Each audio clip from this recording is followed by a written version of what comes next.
Students, आज हम class 8 SS में पढ़ेंगे हमें संसद क्यों चाहिए।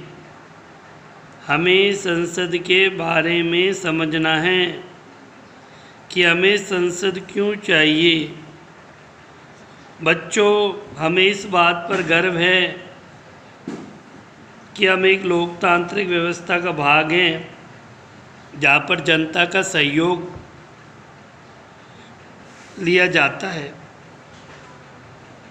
बच्चों, सबसे अच्छी अभिव्यक्ति संसद के रूप में देखने को मिलती है।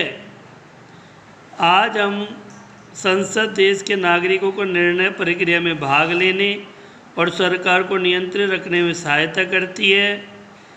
इसी आधार पर संसद भारतीय लोकतंत्र का सबसे महत्वपूर्ण प्रतीक और संविधान का केंद्रीय तत्व है। लोगों को निर्णय क्यों लेना चाहिए बच्चों? जैसा कि हम जानते हैं, भारत 15 अगस्त 1947 को स्वतंत्र हुआ। इसी आज़ादी के लिए पूरी देश की जनता ने एक लंबा संघर्ष चलाया था। इस संघर्ष में समाज के बहुत सारे लोगों ने हिस्सा लिया। स्वतंत्रता, समानता, निर्णय प्रक्रिया में हिस्सेदारी के विचारों से प्रेरित हुए। औपनिवेशिक शासन के दौरान लोग ब्रिटिश सरकार से भयभीत रहते थे। वे सरकार के बहुत सारे फैसलों से असहमत रहते थे। फैसले ले लिया करती थी सरकार जिससे वो असहमत रहते थे, परंतु अगर इन फैसलों की आलोचना करते तो उन्हें भारी खतरों का सामना करना पड़ता था। स्वतंत्रता आंदोलन ने ये स्थिति बदल डाली। राष्ट्रवादी खुलकर ब्रिटिश सरकार की आलोचना करने लगे और अपनी मांगें पेश करने लगे। 1885 में भारतीय राष्ट्रीय कांग्रेस ने मांग की कि विधायिका में निर्वाचित सदस्य होने चाहिए और 1909 में बने गवर्नमेंट ऑफ इंडिया एक्ट ने कुछ हद तक निर्वाचित प्रतिनिधित्व की व्यवस्था को मंजूरी भी दे दी।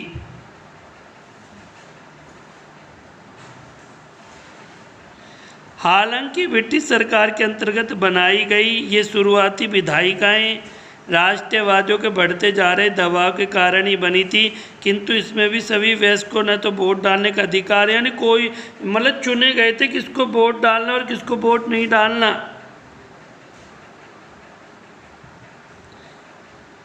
जैसा कि आपने पहले अध्याय में पढ़ा था कि औपनिवेशिक शासन के अनुभव और स्वतंत्रता संघर्ष के लोगों की हिस्सेदारी के आधार पर राष्ट्रवादियों को विश्वास हो गया कि स्वतंत्र भारत में सभी लोग अपने जीवन को प्रभावित करने वाले निर्णयों में भाग लेने की क्षमता रखते हैं, कि स्वतंत्रता में सभी को हिस्सेदारी लेने का पूर्ण अधिकार है। ऐसा निर्णय लिया जाता है।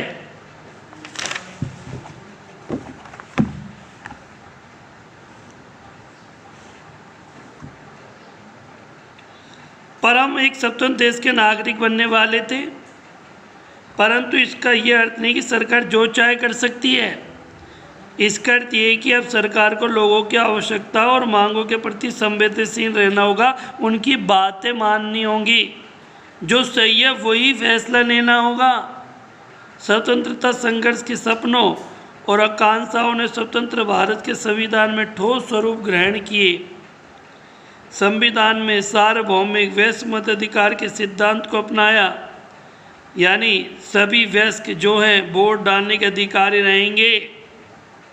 ऐसा नहीं है किसी को वोट डालना किसी को नहीं डालना। अपराधी गतिविधियों में लगे लोगों पर जरूर अंकुश लग सकता है जो अपराध में लीन है, वरना 18 वर्ष से ऊपर की उम्र के सभी लोगों को वोट डालने का अधिकार है। लोग और उसके प्रतिनिधि, सहमति का विचार लोकतंत्र का प्रस्थान बिंदु होता है। सहमति का अर्थ है मंजूरी, चाहे लोगों की हिस्सेदारी, जिसमें लोग हिस्सा ले सकें, लोग बराबर का काम कर सकें, सरकार गठन में सहयोग कर सकें।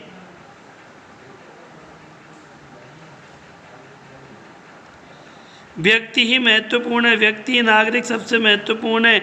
वो ही सरकार एवं अन्य सार्वजनिक संस्थानों में इन नागरिकों की आस्था होनी चाहिए। व्यक्ति सरकार को अपनी मंजूरी कैसे देता है? जैसा कि आपने पढ़ा, मंजूरी देने का एक तरीका चुनाव है। कि चुनाव के द्वारा हम सरकार का चुनाव करते हैं, जनता अपने सदस्यों को चुनती है, सदस्यों से आगे सरकार बनती है, ये संसद सरकार को नियंत्रित करती है और उसका मार्गदर्शन करती है। बेटा हम एमएलए चुनकर भेजते हैं और जिसके एमएलए, जिसकी पार्टी के एमएलए ज़्यादा होते हैं, जिसकी पार्टी के एमएलए ज़्यादा होते हैं वो मुख्यमंत्री का दावेदार होता है। ऐसे हम सांसद बनाकर भेजते हैं, सांसद जिस पार्टी के ज़्यादा होंगे वो प्रधानमंत्री का दावेदार बनेगा। बच्चों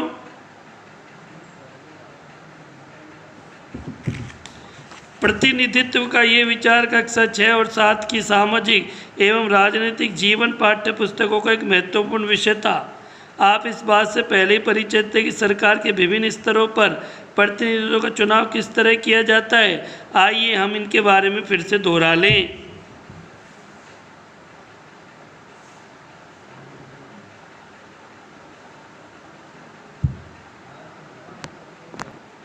तो बच्चों जो हमने पढ़ा है उसका पहला क्वेश्चन, दूसरा क्वेश्चन उनके टिक लगा रखे हैं, उनको करना।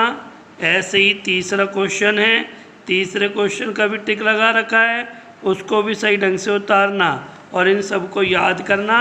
धन्यवाद।